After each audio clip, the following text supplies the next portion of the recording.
আসসালামু আলাইকুম ভিউয়ার্স, সবাই কেমন আছেন? আশা করি ভালো আছেন। আমি আজকে যে বিষয়টি নিয়ে কথা বলবো সেটি হলো আমাদের কিন্তু অনেক ক্ষেত্রে এমএস এক্সেলে ডাটা ফিল্টার করার প্রয়োজন পড়ে। কিন্তু আমরা যখন ফিল্টার করতে যাই তখন কিন্তু আমাদের সিরিয়াল ঠিক থাকে না, অর্থাৎ সিরিয়াল ব্রেক হয়ে যায়।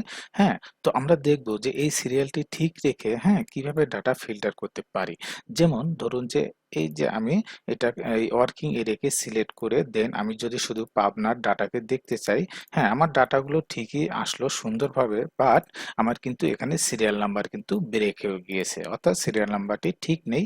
যেমন আমার 1 2 3 4 এখানে কিন্তু 5 হওয়ার কথা ছিল, বাট এখানে কিন্তু 9 চলে এসেছে।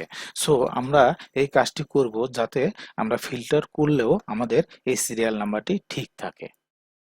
তো বন্ধুরা আমার সঙ্গে থাকুন এবং ধৈর্য সহকারে ভিডিওটি দেখুন। দেখলে ইনশাল্লাহ আপনারাও এই বিষয়টি বুঝতে পারবেন এবং আপনারা যারা এক্সেল ইউজার তারা কিন্তু এই কাজটি সুন্দরভাবে করতে পারবেন। আপনাদের জন্য অনেক হেল্পফুল হবে এই ভিডিওটি। সো আমি কাজে চলে যাচ্ছি। যেমন আমাকে এই এই কাজটি করতে হলে আমাকে একটি ইফ ফাংশন ব্যবহার করতে হবে। তো আমি এই জন্য সেলের ঘরে যাচ্ছি, সেলের ঘরে কাজটি রাখলাম, রেখে দেন আমি এখানে ইফ ফাংশন এবং সাবটোটাল ফাংশন এবং একটি কাউন্ট যে ফর্মুলা সেটা আমাকে এখানে ব্যবহার করতে হবে। তো আমি প্রথমে ইফ ফাংশন ব্যবহার করার জন্য ইকুয়াল দিয়ে দিলাম। এখানে বন্ধুরা এই যে ফাংশন যে ফর্মুলা বার দেখতে পাচ্ছেন, হ্যাঁ এটাকে এফএক্স বার অথবা ফর্মুলা বারও বলা হয়ে থাকে। আপনারা এখানে খেয়াল করুন, এখানে দেখলে আপনারা স্পষ্ট বুঝতে পারবেন। সো আমি এখানে ইকুয়াল দিয়ে দিলাম, দেন আমি ইফ দিলাম, দিয়ে আমাকে এখন একটি ফার্স্ট ব্র্যাকেট দিতে হবে। হুম, বন্ধুরা ফার্স্ট ব্র্যাকেট দিলেই কিন্তু আপনাকে একটি সিনট্যাক্স দেখাবে যে ইফ ফাংশনের আসলে কাজটা কি। যেমন প্রথমে লজিক্যাল টেস্ট, যেমন তারপরে value if true, value if false, অর্থাৎ আমাদের কিন্তু সুন্দরভাবে এখানে দেখানো হয়েছে যে এই ফাংশনটি কিভাবে কাজ করে। সো আমরা এখন এভাবে কাজ করব। তাহলে আমরা একটি লজিক দিতে হবে। আমরা কি লজিক ব্যবহার করব? আমরা লজিক হিসাবে বি যে সেল, ডেট সেল আছে, ডেট যে কলামটি আছে, এটাকে আমরা লজিক হিসাবে ব্যবহার করব।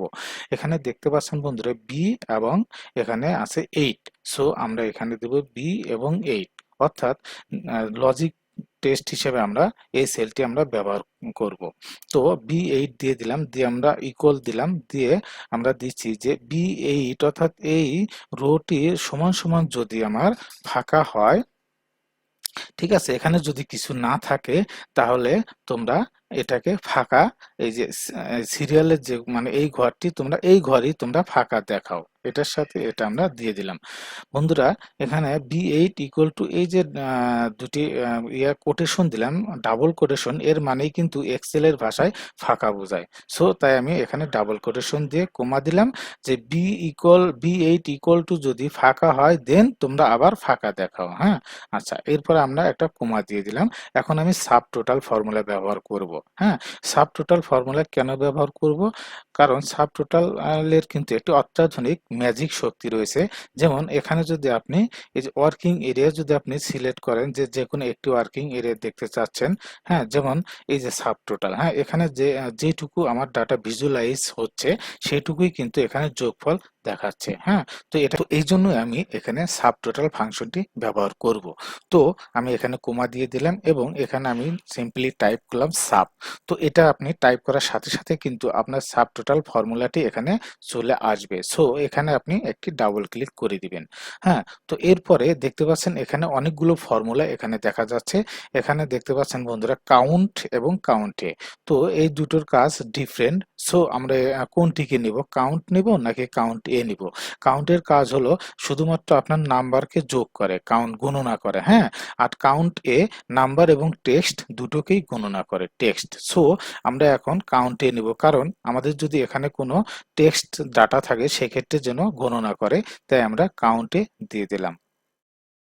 দেন এখন আমি কমা দিব, দিয়ে এখন এখানে কিন্তু আমাকে B8 দিতে হবে। হ্যাঁ, কারণ আমরা কিন্তু এই B8 যে সেলটি রয়েছে এখানে কিন্তু আমরা সূত্রটি অ্যাপ্লাই করব। সো আমরা এখানে B8 দিলাম। B8 গণনা করব। এখানে কি গণনা করব? B8, হ্যাঁ?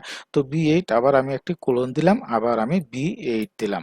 এর মানে হচ্ছে যে আপনি B8 এর সাথেই আবার B8 কেই গণনা করবেন। B8 এর সাথে B8 গণনা করবেন। তো এইজন্য আমি B8 এবং B8 দিলাম। তারপরে যদি আমি এভাবে এই সূত্রটি এপ্লাই করে যখন আমি নিচ দিক এপ্লাই করে দেব পুরো কলামটি জুড়ে, তখনই আমার B8 এর সাথে B8 গণনা করে এক এক করে আমার 1 2 3 সিরিয়ালে এভাবে সাব টোটালের মাধ্যমে কিন্তু আমার ফাংশনটি কাজ করবে। সো আচ্ছা, এইভাবে রেখে দিলে কিন্তু আপনার হবে না। বির সামনে কিন্তু আপনার ডলার সাইন দিতে হবে। আমি বির সামনে একটি ডলার সাইন দিলাম এবং 8 এর সামনে একটি ডলার সাইন দিয়ে দিলাম। এই ডলার সাইনের মানে হলো B8 সেলটিকে আমি লক করে দিলাম। এটা যদি লক না করেন তাহলে কিন্তু এই ফাংশনটি রাইট ভাবে কাজ করবে না। হ্যাঁ? এটা লক করে দেওয়ার মানে এই হলো যে আমার B8 সেলটি একদম মানে ঠিক থাকবে। ঠিক থেকে ওইটার সাথে নেক্সট যে রো, ওইটার সাথে কম্পেয়ার করে দেন গণনা করবে এবং গণনা করে সাব টোটালের মাধ্যমে আমাদের ফাংশনটি জেনারেট হবে।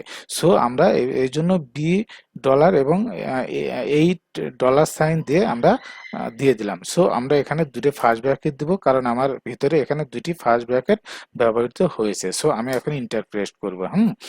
এখন যদি আমি এইভাবে টেনে টোটালকে আমি অ্যাপ্লাই করে দেই, এখন বন্ধুরা দেখতে পারবেন যে আমাদের কি কাজটি হলো।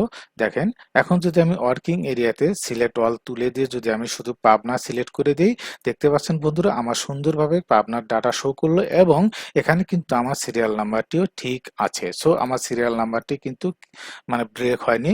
হ্যাঁ, সিরিয়াল নাম্বার ঠিক রেখে কিন্তু আমাকে ডাটাগুলো দেখাচ্ছে। তো আমি যদি আবার আরেকটি ওয়ার্কিং এরিয়া দেখি, যেমন দিনাজপুর, দিনাজপুর দেখব। সো দেখতে পাচ্ছেন বন্ধুরা দিনাজপুরের মাত্র দুটি ডাটা রয়েছে। তো এই দুটি ডাটা 1 এবং 2 এভাবে কিন্তু দেখাচ্ছে। হ্যাঁ, তো বন্ধুরা এতক্ষণে বুঝতে পেরেছেন আমি কি বোঝাতে চেয়েছি। তো আপনারা কিন্তু এই ফাংশনটি সিম্পল ভাবে ব্যবহার করে আপনারা আম, সিরিয়াল নাম্বারকে ঠিক রেখে কিন্তু আপনারা ফিল্টারিং করতে পারেন। সো প্রথম অবস্থায় হয়তো একটু মানে টাইম লাগবে, কিন্তু আপনারা যখন মানে ইউজ টু হয়ে যাবেন তখন কিন্তু আপনাদের বেশি সময় লাগবে না। হ্যাঁ, তো যারা MS এক্সেল ইউজার তাদের জন্য কিন্তু বিষয়টি ভেরি হেল্পফুল। সো ভিডিওটি কেমন লাগলো অবশ্যই কমেন্টস করে জানাবেন এবং ভিডিওটি ভালো লাগলে একটি লাইক দিবেন এবং চ্যানেলটি সাবস্ক্রাইব করে আমার পাশে থাকবেন। আমি আরো নতুন নতুন ভিডিও নিয়ে আপনাদের সামনে উপস্থাপন করব ইনশাল্লাহ। সবাই ভালো থাকবেন, সুস্থ থাকবেন। আল্লাহ হাফেজ। আসসালামু আলাইকুম।